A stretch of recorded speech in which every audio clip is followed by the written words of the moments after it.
আপনি দরজা আটকাবেন না। আমায় যেতে দিন, আপনি আমার সাথে এমনটা করতে পারেন না। আপনি আমার শিক্ষক। আমি যখন এই কথা বললাম তখন স্যার আমাকে দরজাটা লক করে আমার সাথে যা করলো তা শুনলে আমি কথা দিচ্ছি তোমাদের মাথা গরম হয়ে যাবে। তাহলে আসল ঘটনাটি বলি। আমি যখন কলেজে বিএ অনার্সে ভর্তি হলাম, সে বছর থেকে টিউশনি পড়াতে শুরু করলেন। টিউশনি পড়ানোর উদ্দেশ্য ছিল পিছনের ক্লাসের বিষয়গুলোকে মনে রাখা ও চর্চা করা। তাই টিউশনি পড়াতে শুরু করলাম ক্লাস 8, 9, 10 ছেলে মেয়েদের নিয়ে। নিজের ঘরেতে পড়াতাম। শুরুতে 4 জন ছাত্রছাত্রী ছিল। টিউশনি পড়ানোর সময় ছিল সন্ধ্যা 7টার পর। কারণ কলেজে যেতাম, বিকেল 4টাতে আসতাম বাড়িতে। তারপর খাওয়া দাওয়া করে একটু রেস্ট নিয়ে পড়াতে শুরু করতাম। 5 জন ছাত্র আর একটা ছাত্রী।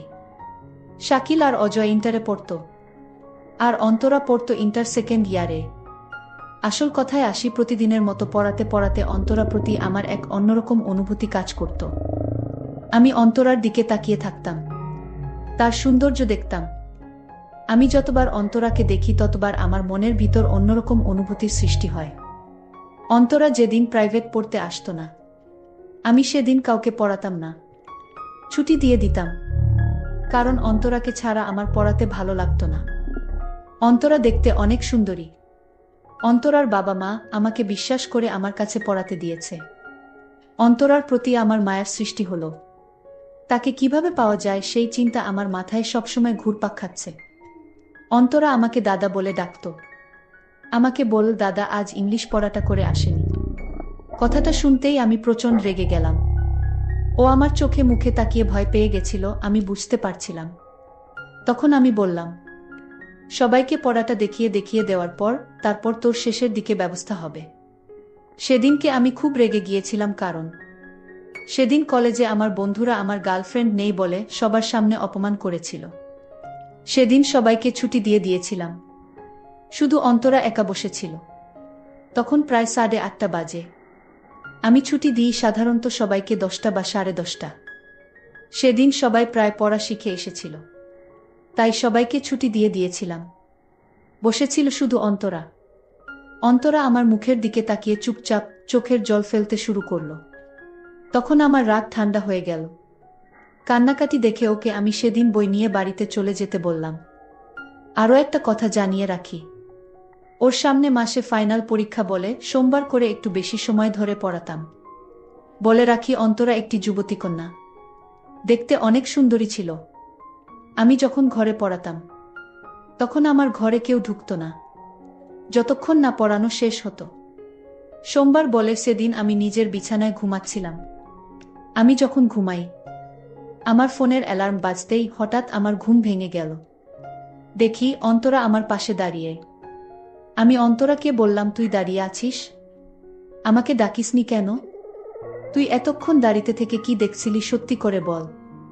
আমার কোনো কথার জবাব দিচ্ছে না। সে লজ্জায় মাথা নিচু করে দাঁড়িয়ে আছে। আমি আবার তাকে জিজ্ঞেস করলাম, অন্তরা তুই আমার ঘুমের ঘরে এসে কি দেখছিলি বল। তারপর আমি যখন অন্তরার দিকে তাকিয়ে তাকলাম, আমি অন্তরার দিকে তাকাতেই অন্তরা তখন মুচকি হেসে মুখটা ঘুরিয়ে নিল। আমার তখন বুঝতে বাকি রইল না, অন্তরা এতক্ষণ আমাকে না দেখে কি দেখিছিল। কোনোরকম নিজেকে সামলে বিছানা থেকে উঠে ওয়াশরুমের দিকে চলে গেলাম। অন্তরা দাঁড়িয়ে ছিল তখনও। আমি ঘরেতে ঢুকে দেখি অন্তরা বই নিয়ে পড়ছে আর মুচকি মুচকি হাসছে। আমি জিজ্ঞাসা করলাম, অন্তরা? অন্তরা, হ্যাঁ দাদা স্যার। আমি অন্তরাকে বললাম, দাদা আবার স্যার দুইটা নাম ধরে ডাকলি কেন? অন্তরা বলল, এমনি আমার ভালো লাগে তাই ডাকলাম। আপনার কোনো সমস্যা আছে স্যার? আমি বললাম, এই অন্তরা, আমি কিন্তু এখনো স্যার হয়নি। তুই আমাকে দাদা বলেই ডাকিস। স্যার বলে ডাকলে আমি খুব রাগান্বিত হব কিন্তু। অন্তরা বলল, যে মানুষ ছাত্রছাত্রীদের লেখাপড়া শিখায় তাদের কি দাদা ডাকা উচিত? সে তো প্রকৃতপক্ষে স্যার। আমি অন্তরাকে বললাম, অন্তরা তুই আমাকে দাদা বলে ডাকিস, এটাই আমার শেষ কথা। আমি অন্তরাকে বললাম, সত্যি কথা বল, তুই কতক্ষণ এসে আমার সামনে দাঁড়িয়েছিলি?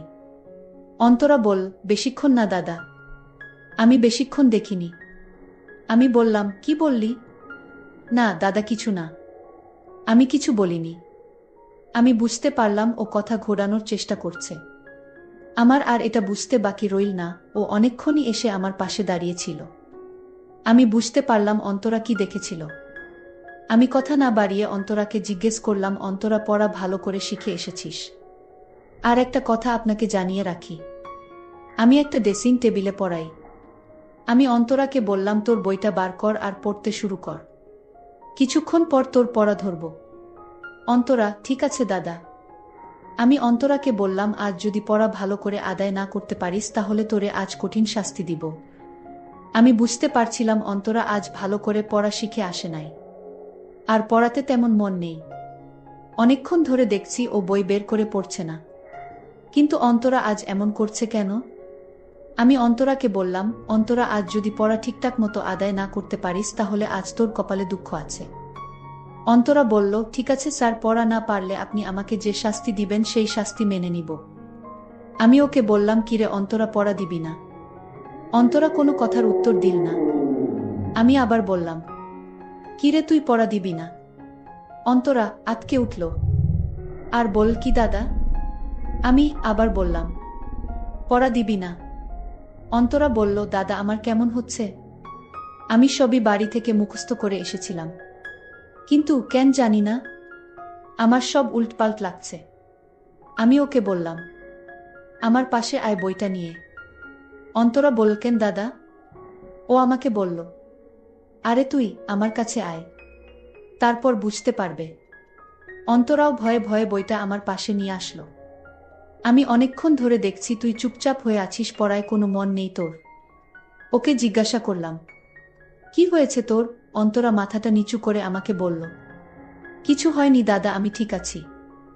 আমি বললাম, অন্তরা, তোর সামনে ফাইনাল পরীক্ষা, তুই এখন না পড়লে পরীক্ষায় তো ফেল করবি, তখন তো আমার বদনাম হবে। আমি কিন্তু তোকে কঠিন শাস্তি দিব পড়া আদায় না করতে পারলে। অন্তরা আমার কথা শুনে লজ্জায় আমার দিকে তাকাতে পারছে না। ও বুঝতে পারছিল সে আজ পড়া আদায় করবে না, তার মন মানসিকতা অন্যদিকে চলে গেছে, সে আমায় নিয়ে কিছু ভাবছে। আমি আবার বললাম, অন্তরা, তুই পড়া আদায় করবি না, শাস্তি দিব। অন্তরা আমার মুখের দিকে তাকিয়ে একটাই কথা বলল, আমাকে শাস্তি দিন। আরে অন্তরা, আমি কেন তোকে শাস্তি দেব? অন্তরা বলল, আমি আপনার পড়া শিখে আসিনি, আর তাই আপনি যে শাস্তি দেবে সেই শাস্তি মাথা পেতে সহ্য করে নিব। আমি ওকে বললাম, আজ থেকে এমন শাস্তি দিব তুই বাড়িতে যাওয়ার আগে কেঁদে কেঁদে যাবি। অন্তরা আমার কোনো কথার উত্তর দিল না। অন্য সময় ও আমাকে বলতো, আর হবে না দাদা, আমি কাল থেকে ভালো করে পড়া শিখে আসব। কিন্তু অন্তরা আজ কিছুই বলছে না। সে শাস্তি পেতে চায়, তাও সে পড়া আদায় করবে না। আমি অন্তরাকে বললাম, আগের দিন পড়া ভালো করে শিখে আসতে পারিসনি, ভালো হয়েছে পড়া শিখে আসিসনি, আজ তোর কপালে দুঃখ আছে। আমি সাহস করে ওকে বললাম, আচ্ছা অন্তরা, আমি তোকে আজ যে শাস্তি দিব সেই শাস্তি তুই মেনে নিবি। অন্তরা আমার উত্তরে বলল, আমি কতবার বলবো যে আমি পড়া শিখে আসিনি? আপনি আমাকে যে শাস্তি দিবে সেই শাস্তি আমি মাথা পেতে মেনে নিব। আমি অন্তরা কথা শুনে আমার অনেক সাহস বেড়ে গেল। আমি মনে মনে চিন্তা করতে লাগলাম, আজ যে সুযোগ পেয়েছি সেই সুযোগ হাতছাড়া করা যাবে না, সুযোগটা কাজে লাগাতে হবে যে করেই হোক। আমি অন্তরাকে জিজ্ঞেস করলাম, আমি আজ তোকে যে শাস্তি দিব সেই শাস্তি কিন্তু কাউকে বলা যাবে না। অন্তরা বলল, দাদা, তুমি এমন কি করবে যে কাউকে বলা যাবে না? আমি যা বলছি তাই কাউকে বলা যাবে না, আমি দাদার মতলব জানার জন্যই। আমি বললাম, ঠিক আছে স্যার, আপনার কথায় রাজি, আমি কাউকে বলবো না। তুই আমাকে এখন স্যার ডাকলি কেন? আমি তোকে কতবার বলবো তুই আমাকে স্যার ডাকবি না? ঠিক আছে, আর ডাকবো না। এখন কি শাস্তি দিবেন দেন, আমি তাড়াতাড়ি বাড়িতে চলে যাব। যাই করো তাড়াতাড়ি করো, বাবা মা আমার জন্য চিন্তা করছে। আমি বললাম, অন্তরা, তুই তোর বাবার কাছে থেকে একটা রাত ছুটি নিতে পারবি। আমি বললাম, রাতে ছুটি নিব কেন? আমি বললাম, অন্তরা, রাতে ছুটি নিতে পারলে বুঝতে পারবি। অন্তরা বলল, আমি একটা মেয়ে মানুষ, বাবা কি আমারে রাতে ছুটি দিবে? আমি অন্তরাকে বললাম, তুই আমার সাথে একমত কিনা সেটা বল। যদি রাতে আসতে তোর ইচ্ছা থাকে তাহলে আমি তোর ছুটির ব্যবস্থা করব, তোর বাবাকে বলে। অন্তরা বলল, আমার কোনো সমস্যা নাই, আপনি যদি আমার বাবার কাছে থেকে ছুটি নিতে পারেন। আমি অন্তরার কথায় অনেক খুশি হলাম, এতদিনের মনের আশা সফল হবে। আমি অন্তরাকে বললাম তোমার বাবার ফোন নাম্বারটা দাও। অন্তরা বাবার ফোন নাম্বারে ফোন করে অন্তরার ছুটির কথা বলতেই তার বাবা বলল, রাতে ছুটি কেন মাস্টার, রাতে কি দরকার?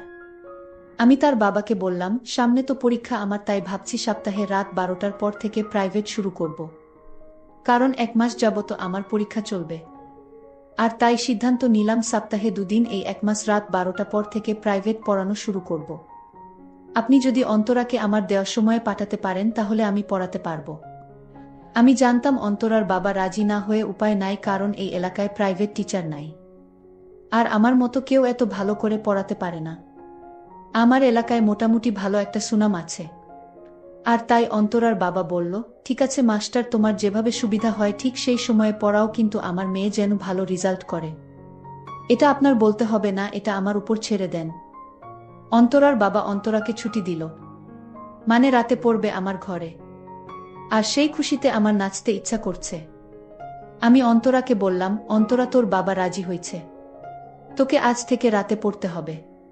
আমি দাদার কথা শুনে, মানে আমি যাকে দাদা ডাকি, সেই আমার স্যার, আর স্যারের কথা শুনে অবাক হলাম।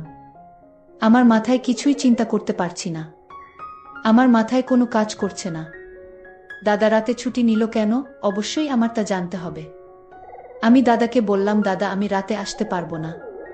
তখন দেখলাম দাদার মুখটা অন্ধকার হয়ে গেল। দাদা আমার দিকে রাগান্বিত দৃষ্টিতে বলল, তুই আসবি, তুই না এসে থাকতে পারবি না। আর যদি তুই না আসতে চাইবি তাহলে তোর বাবার সাথে কথা বলালি কেন? আমি তখন দাদাকে বললাম, আরে আমি এমনি মজা করছিলাম, আমি তো আসব, যেহেতু বাবা ছুটি দিয়েছে। এই কথা শুনে দাদা আবার মুখের হাসির ছায়া ফুটে উঠেছে। আমি বললাম, দাদা আমি এখন বাড়িতে যাই, রাতে তো দেখা হবে। ঠিক আছে অন্তরা, তুই এখন বাড়িতে যা, তুই রাতে আসিস। দাদা আমায় পিছন থেকে ডাক দিয়ে বলল, এই অন্তরা রাতের সাথে করে গণিত আর ইংরেজি বই নিয়ে আসিস। আমি বললাম ঠিক আছে। আমি এক হতাশার মধ্যে পড়ে গেলাম। আজ অন্তরা আসবে কিভাবে, কি শুরু করব কিছুই বুঝতে পারছি না। আর অন্তরা যদি আমার কথায় রাজি না হয় তাহলে কি হবে? আমি এসব ভাবতে ভাবতে হঠাৎ দেখি অন্তরা এসে হাজির। আরে অন্তরা, তুই কখন আসলি? তুই রাতে একা একা চলে আসলি, ভয় করলো না তোর? অন্তরা বলল, আমি কোনো কিছুরে ভয় পাই না। ওরে বাবা, কি বলে মেয়ে, ও নাকি কোনো কিছুরে ভয় পায় না? আমি তার কথা শুনে অবাক হলাম। ঠিক আছে, এখন আমার কাছে বইটা নিয়ে আয়, তোরে পড়া শিখায়, তারপর হবে তোর শাস্তি। অন্তরা তখন রাগ হয়ে বলল, আমি শাস্তি পেতে চাই আগে, তারপর পড়া শিখব। তার আগে আমি বই পড়তে পারবো না। আমি বললাম, ঠিক আছে, আমি তোরে আগে শাস্তির কথা বলি। বলেন স্যার। আমি বললাম, রাগ করবে না তো? অন্তরা বলল, কতবার বলবো রাগ করব না? আমি তখন অন্তরাকে বললাম, অন্তরা, তোর বাবা তোর মায়ের সাথে যা করে আমি তা করতে চাই। অন্তরা আমার কথা শুনে বলল, বাবা মা কি করে? আরে পাগলি, সেটাও কি তোরে বলে দিতে হবে নাকি? আমি দাদার কথা বুঝতে পারলাম। আমি বললাম, না আমি এসব পারবো না। আমি তখন কাছে গেলাম। সে বলল, আমার সাথে এমন করবেন না, আমি এটা কিছুতেই মেনে নিতে পারবো না। আপনি আমাকে যেতে দিন। আমি এখানে আর এক মুহূর্ত থাকতে চাই না, আমাকে চলে যেতে দিন। দাদা বলল, অনেক কষ্ট করে তোর বাবাকে রাজি করিয়েছি তোকে আজ যাবার জন্য, আমি এ কিছুতে হতে দিব না। অন্তরা তখন কান্না করে বলল, আমি জানতাম আপনি অনেক ভালো মানুষ, কিন্তু সে ধারণা আমার ভুল ছিল। আজ আপনার আসল চেহারাটা বের হয়ে আসলো।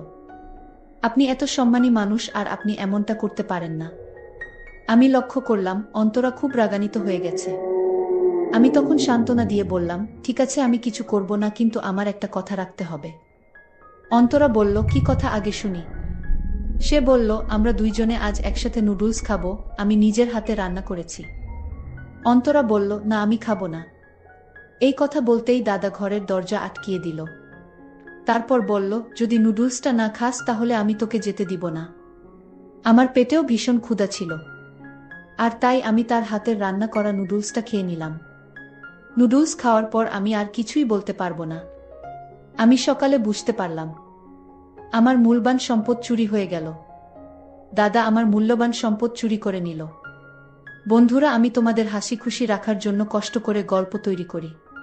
যদি গল্পটি ভালো লাগে তাহলে অবশ্যই চ্যানেলটি সাবস্ক্রাইব করে পাশে থাকবেন। ধন্যবাদ।